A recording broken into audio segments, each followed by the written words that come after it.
Let's go. Welcome back into the Skooshi Sports podcast, your global sports recap for the week, bringing you the latest sporting news from around the globe in the last week. Plenty of sports to update on.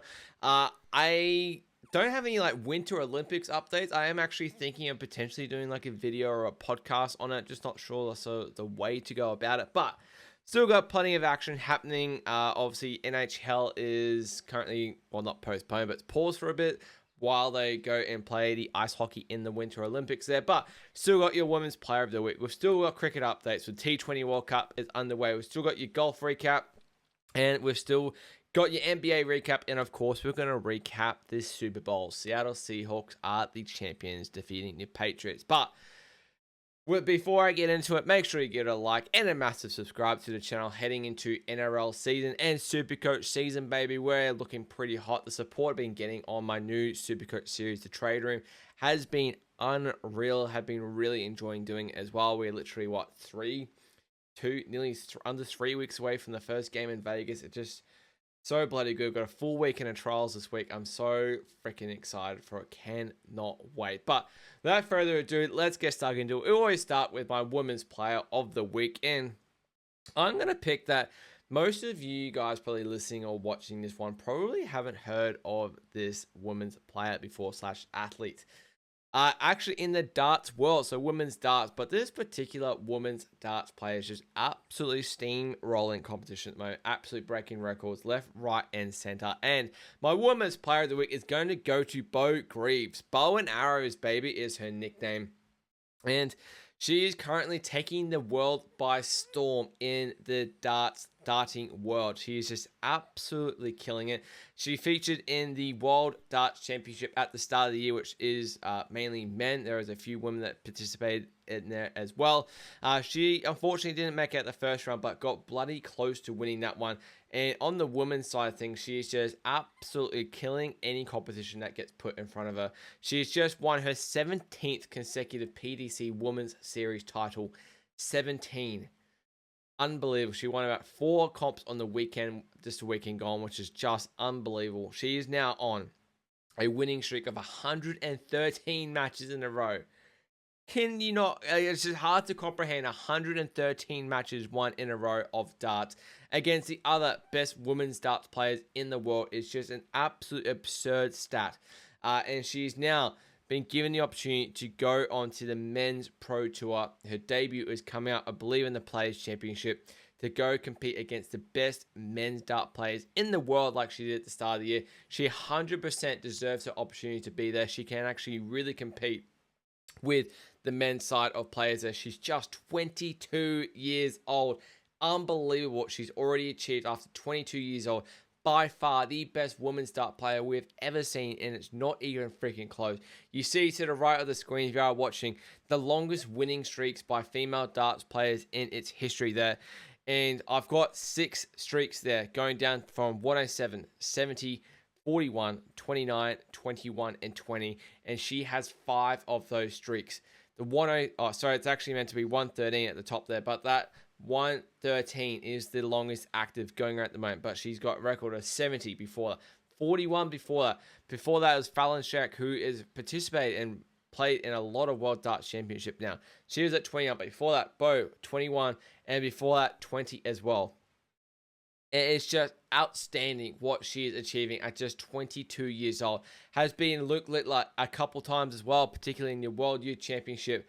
Unbelievable player, unbelievable talent. We will be seeing Bow and Arrows, Bo Greaves, plenty around in the darting world for the next 10, 20, 30 years to come. I am so freaking excited to see what she can do against the best men's players in the world. She 100% deserves opportunity and 100% deserves to be my Women's Player of the Week. Absolutely killing it. Congratulations, Bo Greaves, Bow and Arrows, baby. Keep notice. All right, let's get stuck into a bit of cricket. I don't like cricket. Oh, no. And we had the T20 World Cup kick off, last Thursday, I believe, just over the weekend gone. I've got your standings here. There's just been a couple matches throughout the pools, but what I want to mention, oh my goodness gracious me. I have just finished watching, when I'm recording this, Afghanistan against South Africa. And I haven't updated the standings because I just literally pressed record as soon as I finished because I was going to record half an hour ago, but this match just kept going and going and going. Afghanistan chasing down 188 for victory against South Africa, the first ever win in T20 against South Africa. And they're looking good. They started hot, then they sort of faltered a bit in the middle there. Then they looked good again, and it came down. They were 9 down, chasing about 9 runs in the last over. And then it was Rabada was bowling the last over for South Africa. First ball, wicket. Game over. Game over, South Africa wins. No ball. Umpire puts the hand out, puts the arm out. No ball. Absolute insane scenes. So that meant 8 off 6 still with a free hit. Then he bowled a wide, 7 off 6. And then it was like a dot ball. And crazy finish. And then it looked like they were done again. And then he bowled another no ball.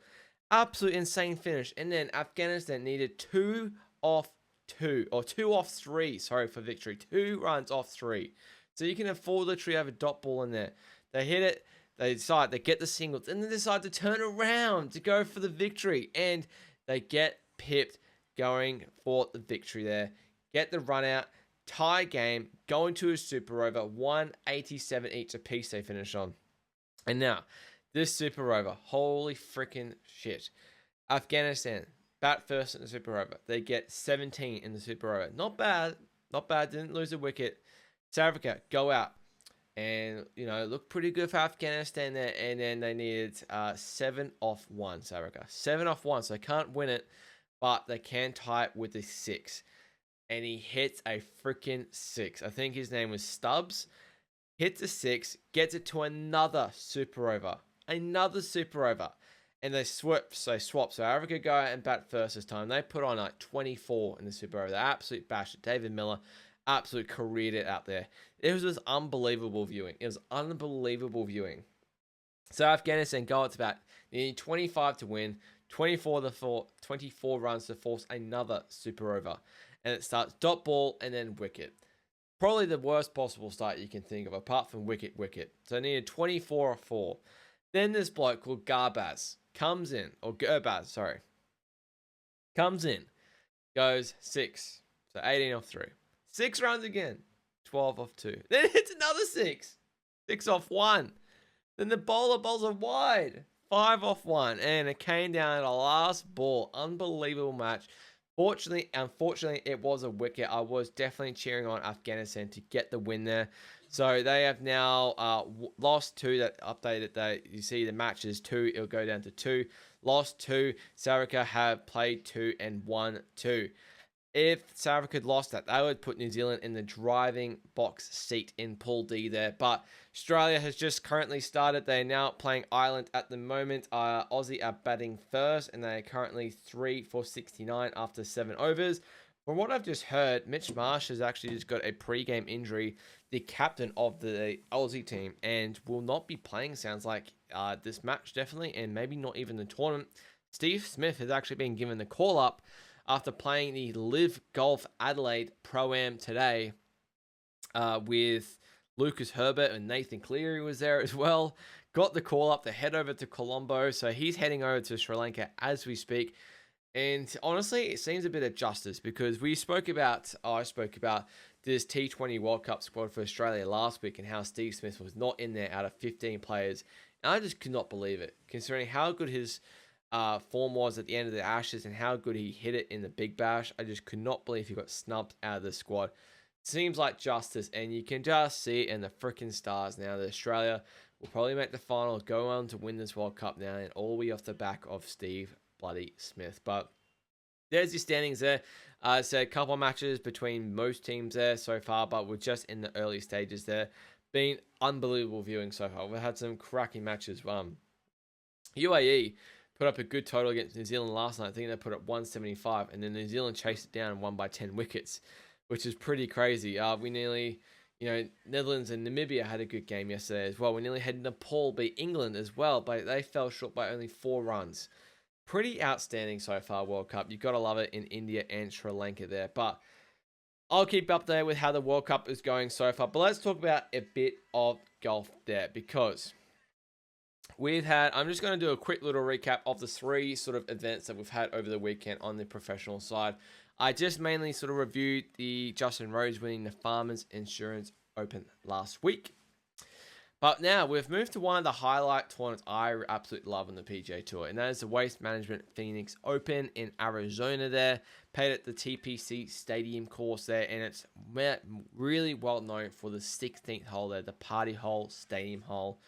And if you look it up, 16th hole at TPC Stadium course, it's just got unbelievable grandstands all around it. Probably fit, I think it's at least 30,000 people can fit in there. It goes absolute cahoots, bonkers. Hit a bad shot, the crowd will boo you. Hit a good shot, you get a massive cheer. And it's just like, they'll just cheer or like just speak what's, how they see it. You know what I mean? Which is goes all against the etiquette of the rules of golf. But for this tournament, it just seems to work and just seems to be an event that players really love going to as well. And kind of just gets the juices flowing for them. Rather, keeping quiet and, being like kind of in that professional game kind of adds that just a bit of like that sporting atmosphere that they probably would see at basketball or NFL games, that sort of thing. So it is really cool. If you haven't never seen it, make sure you go look it up. Sam Ryder was actually the guy I was trying to remember his name last week when I was doing this. He got a hole-in-one there a few years ago. Absolute scenes. Beer just flying freaking everywhere. Tiger Woods has got a hole-in-one there as well.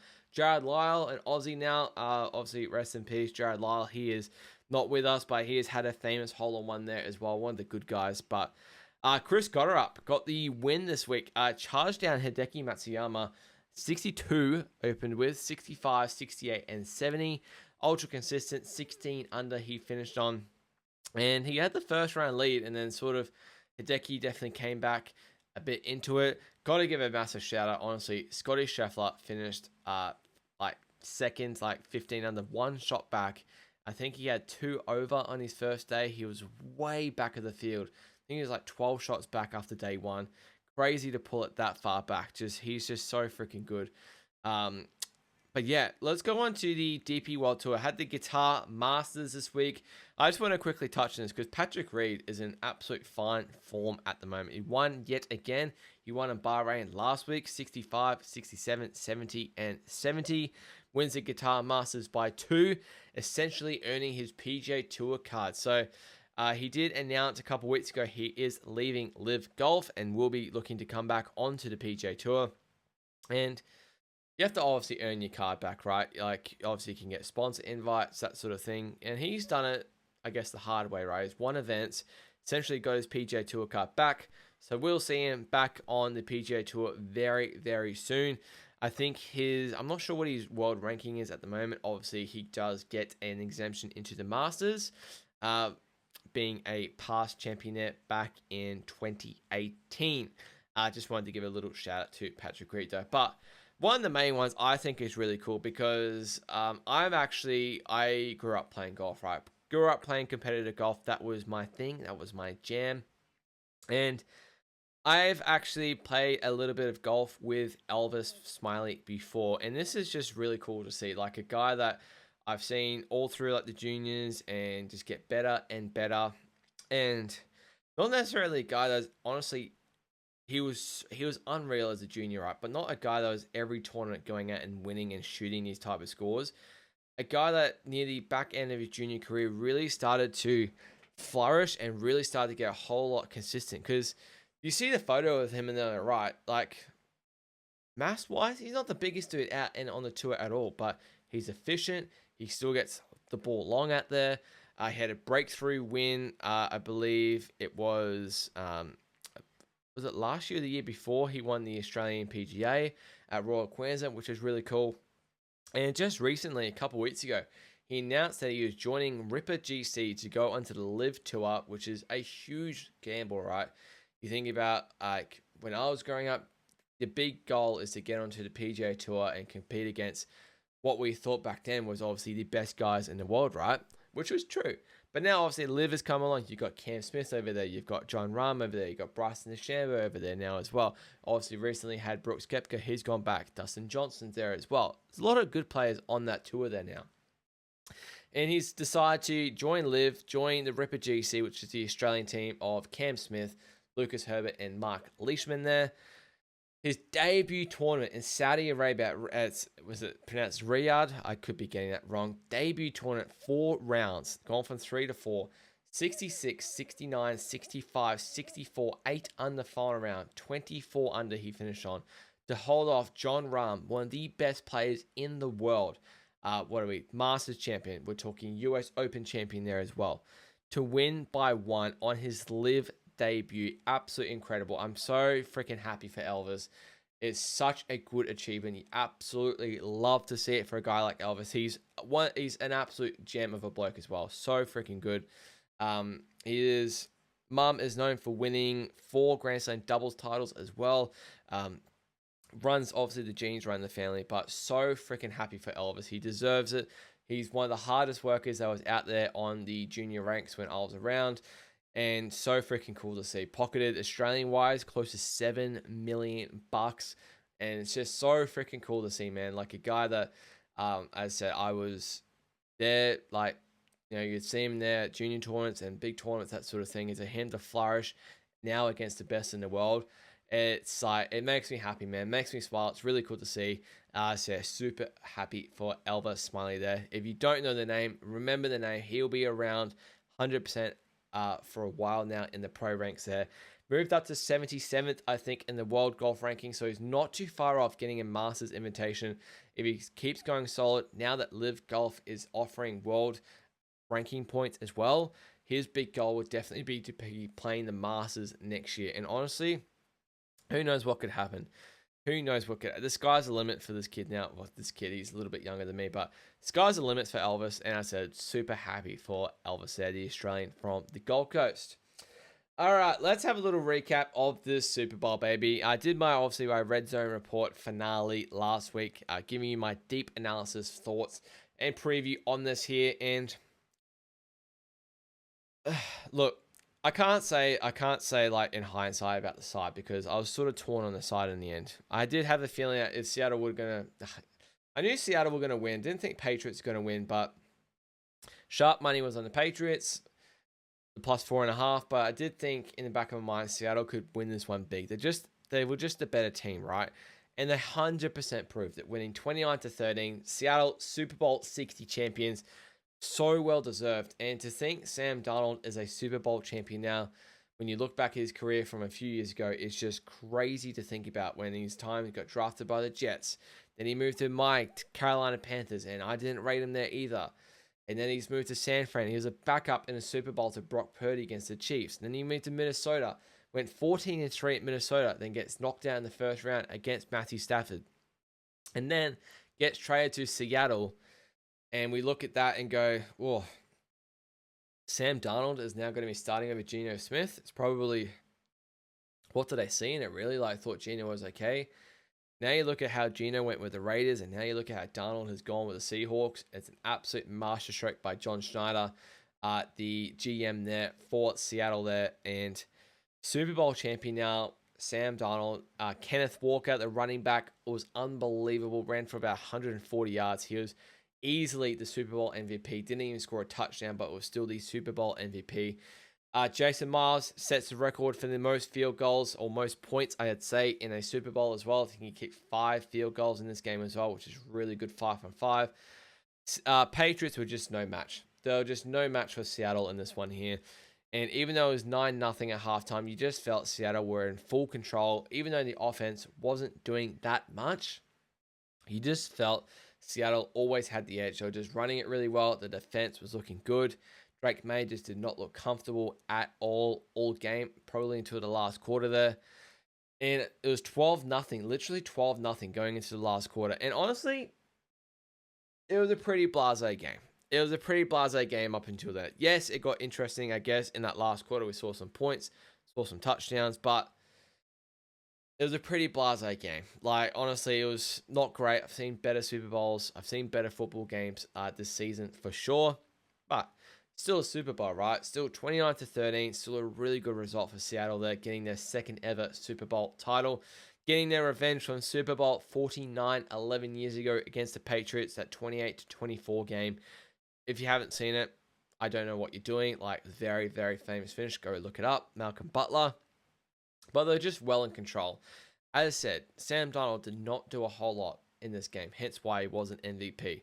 It was all about Kenneth Walker, and it was all about the Seattle defense in this one. Getting a defensive touchdown as well. Getting a strip sack, taking it back for 6 there.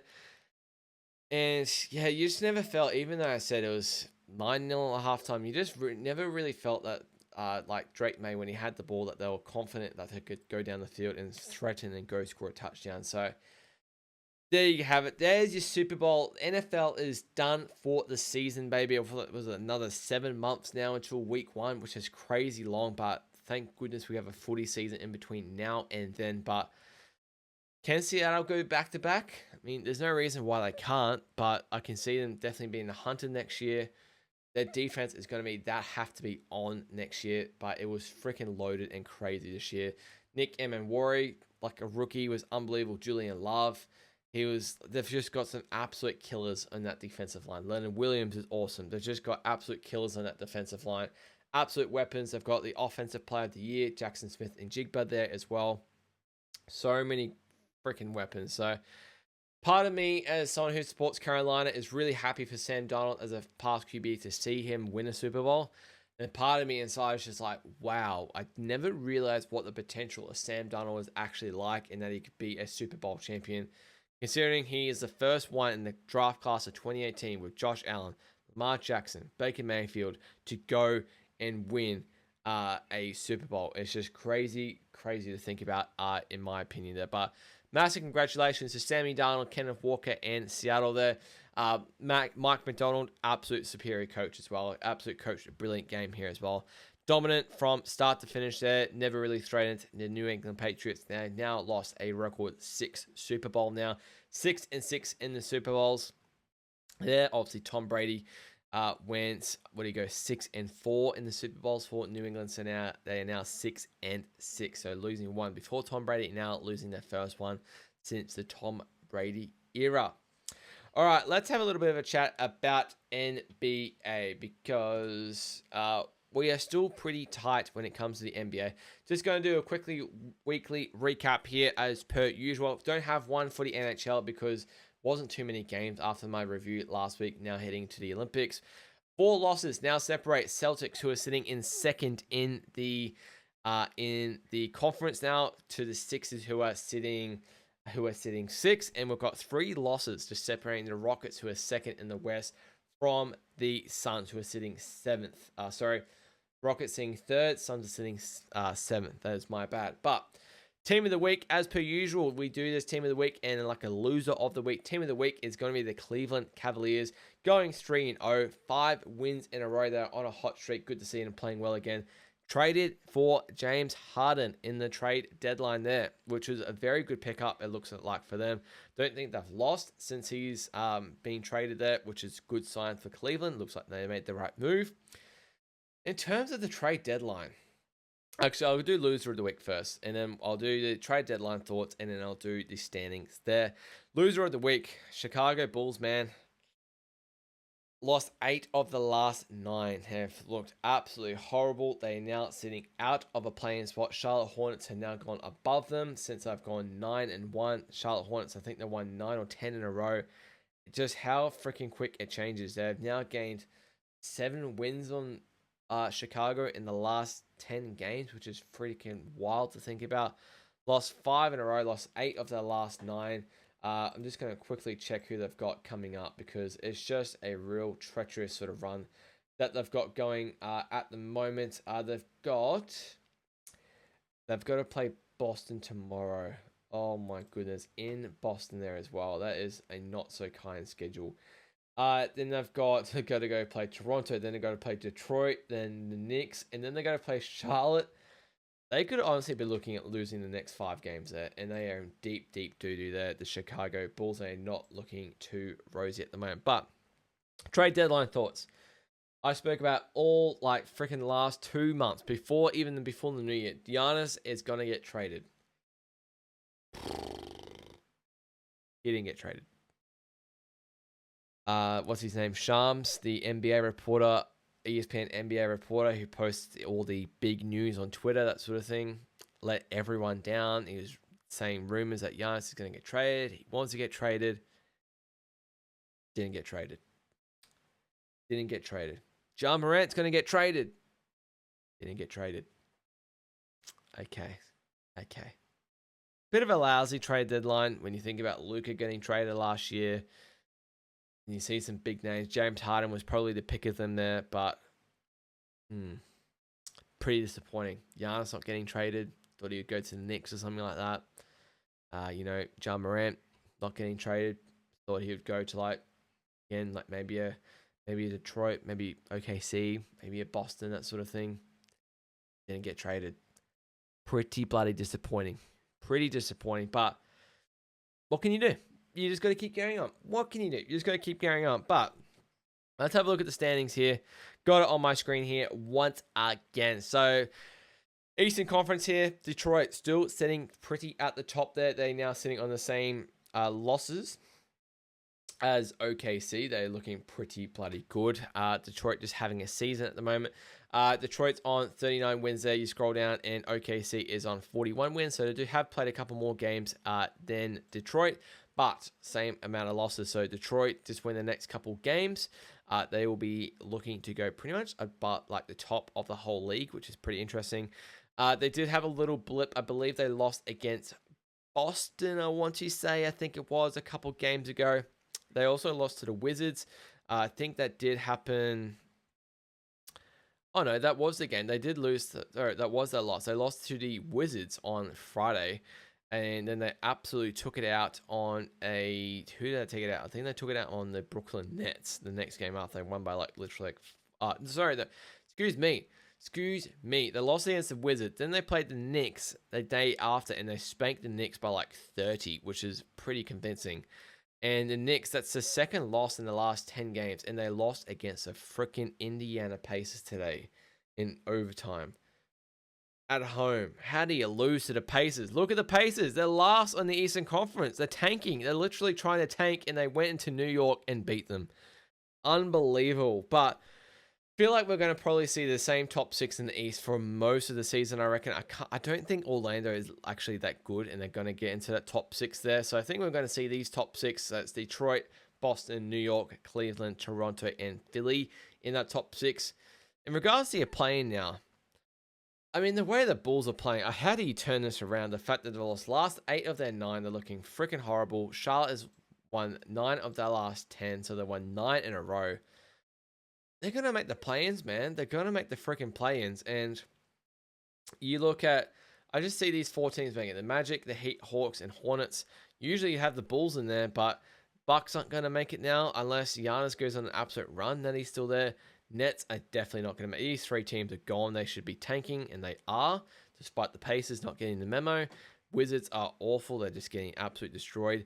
Minus 10.7 differential per game. Do you know how freaking hard that is to lose by 11 points per game in a professional league?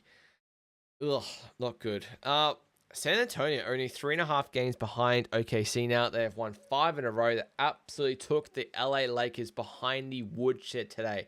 And I get it. No Luka, no LeBron, no Austin Reeves. Lakers rested everyone. But Wemby absolutely took them behind the woodshed and just destroyed them today. They're now 7-3 in the last 10. 3.5 games back of OKC. There's also 3.5 games back of Detroit as well. Looking freaking good, man. They're going to be definitely getting a home playoff series for sure. But if there's one thing that's going to change in this top 6, it's going to be Phoenix, right? The Phoenix is looking pretty good. They had a pretty good win against Dallas today, which is, I mean, Dallas aren't that good anyway. Only half a game back of LA and Minnesota now, and Lakers are looking weird.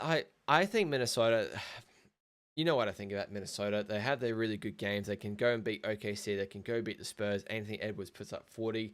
Then they'll go down and freaking lose to the Grizzlies or lose to the Jazz or something. And just what the freaking is going on here? They seem to play up to competition. They seem to play down to the competition below them, which tells you a lot about the mentality of a team, I guess, that they can't fully lock in against a team that's below them, which I find interesting. But it's crazy this LA Clippers run now and the way that the Grizzlies have gone. I do not know why the Grizzlies did not trade Ja Morant, because they're not going to make the play-in now. They're absolutely gone. This will 100% be your 10 teams in like the play. Obviously, you got 4 teams in the play-in, but these top 10 will 100% be in that playoff race. And as I said, I can only think the Suns will be the only team that's going to make a chance of getting into that 6th or 5th spot there. Whether it's the Lakers or the Wolves that go into that play-in spot, I'm not sure. I think the Nuggets and the Rockets are going to be too good and remain in that top 4 there. But very interesting. Obviously, these bottom 4 teams, even bottom 5 of the Grizzlies, Mavericks, Jazz, Pelicans, and the Kings are terrible. The Kings have lost 13 games in a row. Oh boy, they've lost 13 in a row. That is not good. They're 12-43. Let's see if I can get the schedule up. Let's go over here. You might be able to see it. Let's just do this live, shall we? Scroll down. All right, so as I said, they've lost 13 in a row. The last win was, they won 4 games in a row. The last win was against the Wizards. That's pretty funny. They were 12-30, and now they're 12-43. They go to Utah tomorrow. They go and play Orlando, San Antonio, Memphis, Houston, Dallas to round out the month. Maybe they have a sneaky chance of playing Utah. Tickets as low as $7. Tickets as low as $4 for the Memphis game. That's wicked, man. NBA game for $4. That is freaking insane. But they won't beat Orlando. They definitely won't beat San Antonio. Honestly, Memphis suck. They might beat Memphis, but Kings are that freaking bad. They may as well just draft for it like a They may as well just be drafting for like get the best chance in the lottery, right? Like, I just don't see why they wouldn't. But yeah, that is your NBA weekly recap there, guys. We have, 50, 53, 54 games through this season so far. So what have we got? Sort of like another 28, 29 games left to go in the regular season there. But I think we've got a pretty sort of differential between who the top best 6 teams are in the East and who the top sort of, I easily think, top 4 teams in the West there, now that Jokic is back. But still, top 7 teams we know who are in the West there. Kind of know what the plans are going to be looking like in the West and in the East now, I think. Which is kind of lame. Like, you want to see these playoff sort of races there, but the playoffs is where it gets better, right? Like, the NBA is kind of, I guess, in this, like, the mid-season slump. Like, they've had the NBA Cup now. The Winter Olympics is on now, so it takes a little bit away from that as well. We've got baseball season starting soon. Just had the Super Bowl as well, so NBA isn't getting the most limelight at the moment there, and they've got to try and spice things up. But as I said, it's just all looking pretty much the same every week when I do this recap. So kind of a bit of a shame, but the playoffs should be pretty good, I reckon. I don't know who the dark horses are going to be. Maybe the Raptors? I think Cavs will be all right too. And then look at the West. I think the Suns can make a sneaky movement there, and I think you just never know with the Wolves. You never know with the Wolves, really, but there to have it. There's your weekly recap there. And that'll do it for your global sports recap there. Giving you my Women's Player of the Week, which is Bo Greaves there. Sorry, it's my screen. Bo Greaves, Player of the Week there for women's, absolutely dominating the world of darts. Then we cross over to your Cricket World Cup standings there. Touched on a bit of golf there. Touched on the Super Bowl recap there. And then our NBA recap there. But that'll do it for me. Make sure you go check out all my other videos. NRL video yesterday, Payne Haas to South, one of the biggest news stories of the NRL we've ever had there. Bit of a trial debrief too. I'll have my trade room episode probably coming out Friday, I think, as well. So make sure you go check that out. Make sure you go check out the other 2 episodes I've done. The support I've been getting is unreal for that series there so far. I'm absolutely loving it so far. Got trials this weekend as well. I'll be doing a trial debrief next week for you. Make sure you go like and subscribe. Go follow all my socials as well. It's all there for you. Thank you so much for watching, and cheers.